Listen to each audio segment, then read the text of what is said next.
आज हम आपको रासायनिक अभिक्रियाओं के प्रकार पढ़ाएंगे। ठीक है, यानी क्या रासायनिक अभिक्रियाओं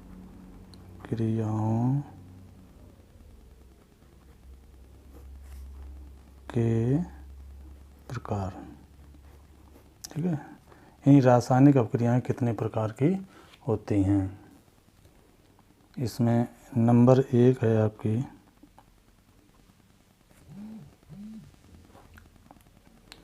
योगात्मक या संयोजन अभिक्रियाएं। ठीक है, योगात्मक या संयोजन अभिक्रियाएं।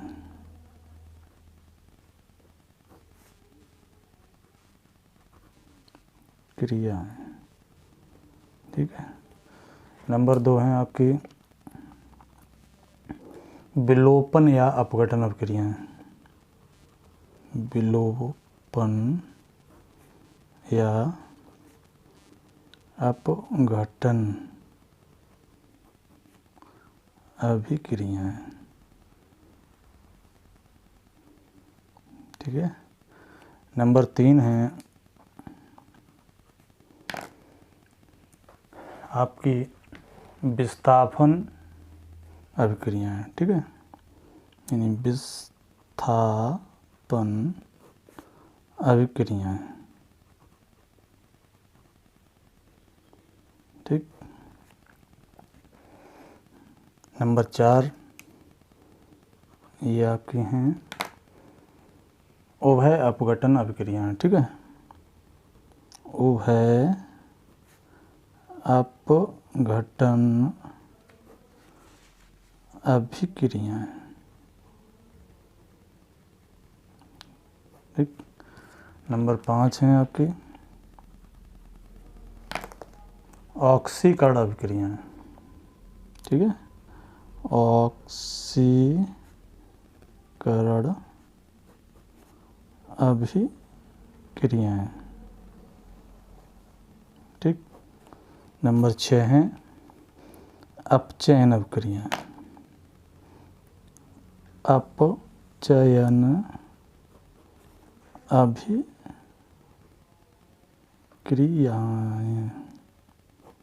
ठीक है, नंबर 7 है ऑक्सीकरण अपचयन अभिक्रियाएं। ठीक, ऑक्सीकरण अपचयन अभिक्रियाएं।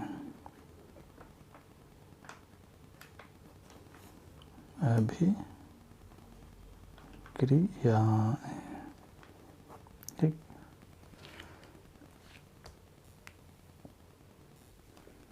नंबर 8 है आपकी ठीक है ऊष्माक्षेपी अभिक्रियाएं। क्या ऊष्माक्षेपी अभिक्रियाएं। ठीक है, नंबर 9 ऊष्माशोषी अभिक्रियाएं। ऊष्माशोषी अभिक्रियाएं। ठीक है, नंबर 10 आपकी हैं प्रकाश रासायनिक अभिक्रियाएं। ठीक है, प्रकाश रासायनिक अभिक्रियाएं। ठीक, नंबर 11 पर हैं आपकी उत्क्रमणीय अभिक्रियाएं।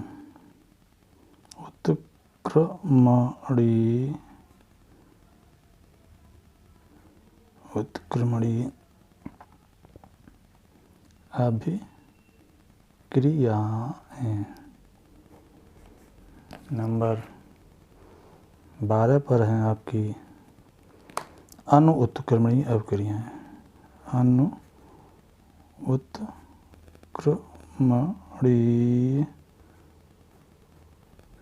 अभिक्रियाएं।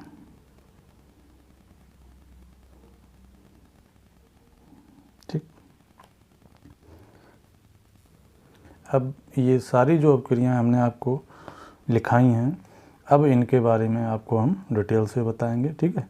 तो नंबर 1 पर आती है योगात्मक या संयोजन अभिक्रियाएँ, ठीक है।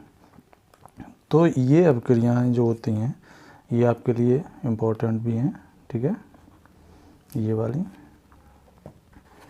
तो अब ये भी आपको बताते चलेंगे कि कौन सा आपके लिए महत्वपूर्ण है, कौन सा कम महत्वपूर्ण है। देखिए इम्पोर्टेंट है इसका मतलब ये नहीं, हम इसलिए पढ़ा रहे हैं कि आपको पूरा आना चाहिए, आपको कक्षा 10 ही पास नहीं करना है, हमारी सिलेबस को पढ़ करके आपको आगे बड़ी बड़ी प्रतियोगिताओं में जीत हासिल करनी है, इस हिसाब से हम पढ़ाएंगे, ठीक है। कोई भी टॉपिक जहाँ तक होगा छोड़ेंगे नहीं। आप उसमें जो सिलेक्टेड आपका है अधिकतर आप वो अपना कर लें, वो आपके ऊपर डिपेंड करता है, ठीक है। तो नंबर 1 अब हम योगात्मक या संयोजन अपक्रियाएँ, ठीक है। योगात्मक मीन्स क्या होता है, किसी का जोड़ना। योग कैसे, यानी जोड़ते हैं तभी तो योग होता है, तो वही योगात्मक या संयोजन मीन्स भी क्या होता है, जोड़ना। तो इसमें क्या होगा, कोई दो पदार्थ आपस में जुड़ रहे होंगे। जैसे हमने एग्जाम्पल आपका ले लिया एक H2 + O2, इन दोनों को हमने जब इनका संयोग कराते हैं तो ये दोनों आपस में जोड़कर क्या एक नया पदार्थ बनाते हैं, ठीक है। तो ये क्या है, हमारा जल है, ठीक है। सभी के नीचे लिखना होगा तभी आपको पूरे नंबर मिलेंगे, ठीक है। ये क्या है, ऑक्सीजन है, ऑक्सीजन, ठीक। ये क्या है, हाइड्रोजन, हाइड्रोजन, ठीक। और इन्होंने पानी बना दिया, ठीक है। अब इस समीकरण को बैलेंस कीजिए, क्योंकि आपको बैलेंस करना भी तो आना चाहिए। तो देखिए यहाँ पर O के कितने हैं, 1 परमाणु, यहाँ पर O के इधर कितने हैं, 2 परमाणु, ठीक है। तो इसे बैलेंस करने के लिए यहाँ पर क्या करेंगे, हम 2 का गुणा कर देते हैं, ठीक है। जब यहाँ हमने 2 का गुणा किया तो 2 दूनी 4, H कितने हो गए, 4, इधर H कितने हैं, 2 ही। तो यहाँ हम अगर 2 का गुणा कर दें तो कितने हो जाएंगे, 2 दूनी 4। अब ये समीकरण कैसा हो गया, बैलेंस हो गया, ठीक है। तो क्या हमने कहा, वे अपक्रियाएँ, ठीक है, जिनमें दो, कम से कम कितने, 2, जिनमें कम से कम 2 या 2 से अधिक, ठीक है, पदार्थ आपस में संयोग करके एक नया पदार्थ बनाते हैं, ठीक है, योगात्मक अपक्रियाएँ कहलाती हैं, ठीक है। तो ये जो आपस में संयोग करेंगे तो क्या बनाएंगे, सिर्फ एक नया पदार्थ बनाएंगे, ठीक है। यानी 2 या 2 से अधिक पदार्थ आपस में संयोग करके एक ही नया पदार्थ बनाते हैं, ठीक है। तो इसकी परिभाषा क्या हो गई, वे अपक्रियाएँ, वे अभिक्रियाएँ, ठीक है, जिसमें या जिनमें, ठीक है, 2 या 2 से अधिक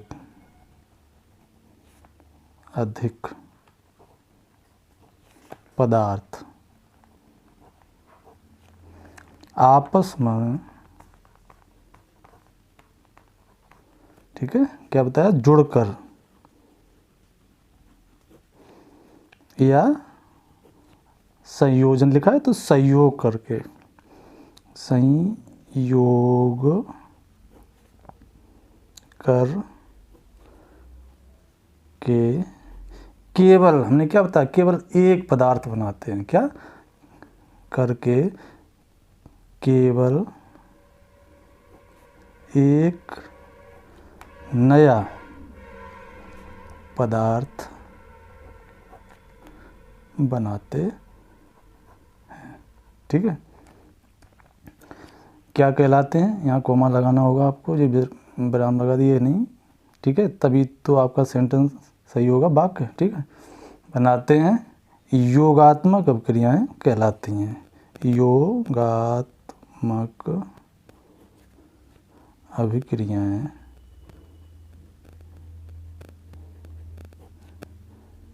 कहलाती हैं,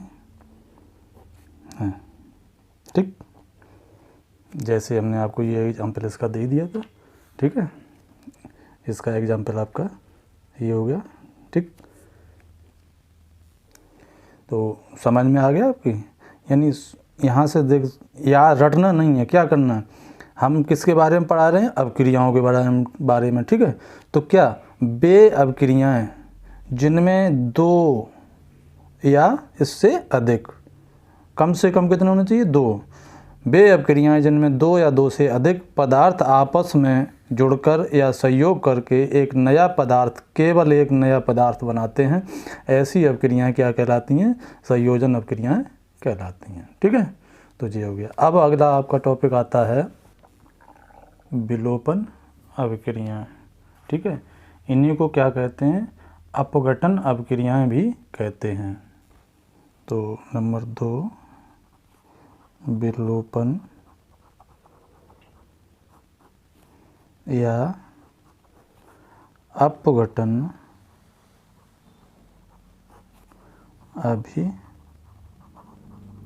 अभिक्रियाएं, ठीक है। अब देखिए नोट्स हम आपको अलग से देंगे ही, तो लिखाएंगे नहीं, क्योंकि आपका भी टाइम वेस्ट होगा, मेरा भी टाइम वेस्ट होगा, ठीक है। तो जैसे हमने आपको योगात्मक अपक्रियाओं में क्या बताया था, जब वे अपक्रियाएं जिसमें, ठीक है, किसी पदार्थ के 2 या 2 से अधिक,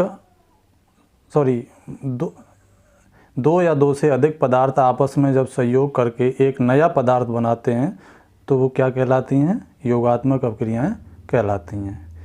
इसमें क्या है, विलोपन में ठीक उसका क्या कर दीजिए, उल्टा कर दीजिए, ठीक है, बस आ जाएगा। क्या करोगे, उसमें एक पदार्थ बना था, ठीक है, और इसमें क्या होगा, एक पदार्थ होगा और वो कम से कम 2 पदार्थों में बट जाएगा, ठीक है। तो क्या कहेंगे इसमें, वे अपक्रियाएं, वे अभिक्रियाएं,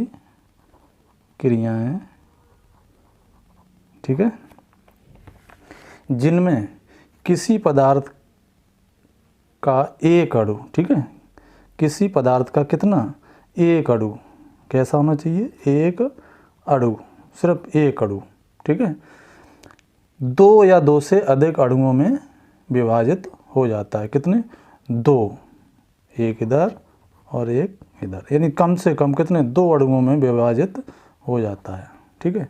वे अपक्रियाएं जिनमें किसी पदार्थ के एक अणु कम से कम 2 सरल अणुओं में टूट जाते हैं, ठीक है, क्या कहलाती हैं, विलोपन अपक्रियाएं कहलाती हैं। इन्हीं अपक्रियाओं को क्या कहते हैं, अपघटन अपक्रियाएं भी कहते हैं। जैसे देखो हम आपको उदाहरण बताते हैं, अमोनिया को जब गर्म करते हैं, ठीक है, किसको, अमोनिया को, अमोनिया का सूत्र क्या है मालूम है आप लोगों को, अमोनिया का सूत्र होता है NH3, ठीक है। इसको जब हम गर्म करते हैं, ठीक है, तो ये 2 अणुओं में टूट जाता है, ठीक है, 2 नए अणुओं में टूट जाता है, किस में, N2 + H2, ठीक है, इनमें टूट गया। पहले उसमें क्या, योगात्मक में क्या होता था, 2 अणु इधर होते थे, वो आपस में जुड़ते थे, यानी सहयोग करते, तब केवल एक अणु बनता था। यहाँ पर क्या है, एक अणु, ठीक है, एक अणु इस प्रकार टूटता है कि 2 या 2 से अधिक अणुओं में विभक्त हो जाता है। ऐसी अपक्रियाएं क्या कहलाती हैं, विलोपन या अपघटन अपक्रियाएं कहलाती हैं, ठीक है। और ये अपक्रिया होती कैसे है, अमोनिया को हम जब गर्म करेंगे, ठीक है, क्या करेंगे, गर्म, तो ये नाइट्रोजन और हाइड्रोजन में टूट जाती हैं, ठीक है। तो हमने क्या बताया था, आप सभी को इनके नीचे इनके नाम ज़रूर लिखने हैं, ठीक है, तभी पूरे मार्क्स आपको मिलेंगे। तो इसके नीचे लिखना है आपको अमोनिया, ठीक है, और इसके नीचे लिखना है नाइट्रोजन, ठीक है, इसके नीचे लिखना है आपको हाइड्रोजन। अच्छा, अब बात आती है वही संतुलित करने वाली, ठीक है। इसमें अब देखिए जैसे ही ये आपके समीकरण आते जाएंगे वैसे ही संतुलित करना भी आपको आता जाएगा। अब क्रिया तो हमने पढ़ाई दी, अब इस समीकरण को संतुलित कैसे करेंगे, ठीक है। तो देखिए इधर n कितने हैं, 2, इधर n कितना है, 1 ही तो है ना। तो हम क्या करें, इधर अगर हम 2 का गुणा कर दें तो n कितने हो जाएंगे, 2 हो गए, ठीक है। इधर भी n 2 हो गए, ठीक है। अब हमारे जब हमने यहाँ पर 2 कर दिया तो h कितने हो गए, 2 3 6, 2 3 6, यानी h कितने हो गए, 6। तो इधर h हमारे 6 कैसे होंगे, क्योंकि 2 तो पहले से ही है यहाँ पर, तो हमें यहाँ पर कितने का गुणा करें, 3 का, ठीक है। तो 3 का हम गुणा कर देते हैं तो 3 दूनी 6। अब ये हमारा कितना हो गया, ये भी 6 हो गए। अब समीकरण कैसा हो गया, बैलेंस हो गया, ठीक है। अब इतना ध्यान रखना कि जो ये अपक्रियाएँ होती हैं कौन कौन सी, जो आपको ये अपक्रिया हमने देखिए अभी मैंने एक पॉइंट कह दिया था, अभी तक ये योगात्मक भी आपको पढ़ा चुके हैं। तो योगात्मक की नहीं मानी, ये जो अपक्रिया है ना, क्या विलोपन अपक्रियाएँ, ठीक है, ये किसके प्रभाव में चलती हैं, या तो वहाँ पर ऊष्मा का प्रभाव होगा क्या, या तो इसमें क्या होगा, ऊष्मा का प्रभाव, ऊष्मा का प्रभाव होगा। यानी जब किसी को लेंगे तो या तो हम गर्म करेंगे, ठीक है, या फिर उसमें किसका प्रभाव होगा, वैद्युत, ठीक है, वैद्युत प्रभाव होगा। तो यानी उसमें वैद्युत धारा प्रवाहित करेंगे, तब वो योग पदार्थ जो है हमारा ये, ठीक है, किसमें, 2 नए पदार्थों में टूट जाएगा, ठीक है। यानी इस पदार्थ का ये कोई जो हम पदार्थ लेंगे उसका एक अणु फिर वो 2 नए पदार्थों में, कम से कम 2 या 2 से अधिक नए पदार्थों में टूट जाएगा, ठीक है। तो इसमें यानी इस अभिक्रिया में क्या होगा, या तो ऊष्मा का प्रभाव होगा या वैद्युत का प्रभाव होगा। यदि ऊष्मा का प्रभाव जिस अभिक्रिया में होता है तो वहाँ पर क्या होता है, ऊष्मीय अपघटन होता है। यानी ऊष्मा का प्रभाव होगा तो क्या होगा, ऊष्मीय अपघटन, ठीक है। और जहाँ पर वैद्युत का प्रभाव हो वहाँ पर क्या होगा, वैद्युत अपघटन, ठीक है, अपघटन, ठीक है। अब देखिए इस अभिक्रिया में किसका प्रभाव हो रहा है, गर्म जब किसी को हम करते हैं तो क्या होता है, ऊष्मा ही तो उसमें जाती है। यानी इसमें गर्म करने पर कहीं पर भी जहाँ गर्म शब्द लिखा हो समझ लो वहाँ किसका प्रभाव है, ऊष्मा का। और जहाँ विद्युत धारा प्रवाहित की जा रही हो वहाँ पर क्या होगा, वैद्युत का प्रवाह होगा, ठीक है। तो यहाँ पर हम क्या कर रहे हैं, इसे गर्म कर रहे हैं, ठीक है। तो इसमें किसका प्रभाव होगा, ये कौन सी अपक्रिया किसका प्रभाव करेगी, ऊष्मीय अपघटन, ठीक है, ऊष्मीय अपघटन, ठीक। क्या बताया था हमने आपको, ऊष्मा का जहाँ प्रभाव होगा वहाँ तो होगा ऊष्मीय अपघटन, और जहाँ पर वैद्युत का प्रभाव होगा वहाँ पर होगा वैद्युत अपघटन, ठीक है। तो ये आपका विलोपन या अपघटन अपक्रियाएँ रहीं। अब आपका अगला पॉइंट आता है, ठीक है, विस्थापन अपक्रियाएँ। कौन सा, विस्थापन अपक्रियाएँ। अब आपका अगला टॉपिक है विस्थापन अपक्रियाएँ, ठीक है। तो ये विस्थापन अपक्रियाएँ हम अगले वीडियो में आपको बना के देते हैं, ठीक है। इसके बाद हम आपको ये नोट्स दे रहे हैं जो हमने अभी पढ़ाया है, ठीक है, वो नोट्स आप अपने रिटन कर लें।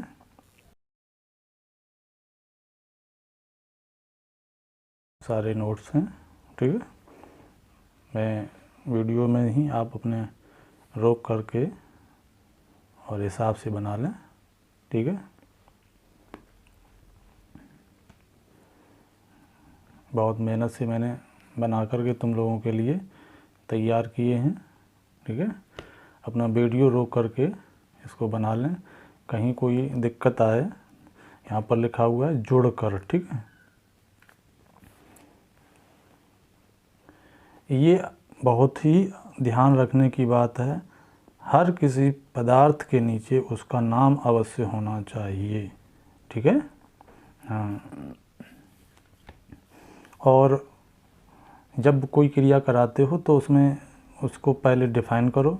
कैसे? जैसे हमने इसमें लिख दिया, हाइड्रोजन तथा ऑक्सीजन आपस में जुड़कर जल बनाते हैं, फिर उनकी रिएक्शन दीजिए, यानी उनका समीकरण दीजिए और उनका नामकरण कर दीजिए, ठीक है।